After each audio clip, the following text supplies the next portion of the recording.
vous parler d'un ouvrage qui est sorti tout récemment chez Stock, qui s'appelle Interruption, l'avortement par celles qui l'ont vécu, et c'est le premier livre d'une jeune femme qui est avocate, qui a elle-même vécu cette expérience ou ce traumatisme, parce qu'on découvre, enfin justement le livre nous permet de réaliser qu'un avortement pour une femme n'est pas nécessairement une expérience traumatisante, contrairement à ce qu'on croit.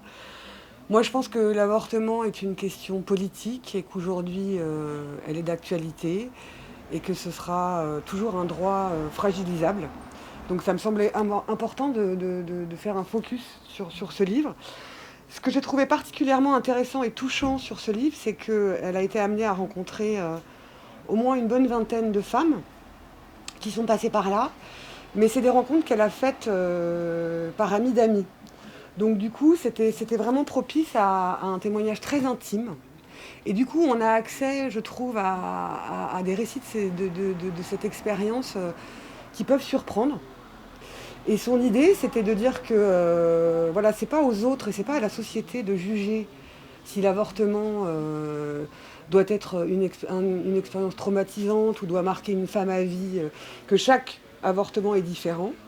Et ce que j'ai aussi trouvé très intéressant, c'est qu'en donnant la parole à ces femmes, eh ben, elles redonnent la place aux hommes.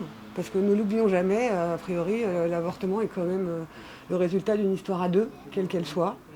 Et il arrive beaucoup plus souvent qu'on ne croit qu'une femme en couple se retrouve enceinte de façon pas forcément désirée et qu'elle décide de ne pas poursuivre parce que son mari ne veut pas qu'elle poursuive.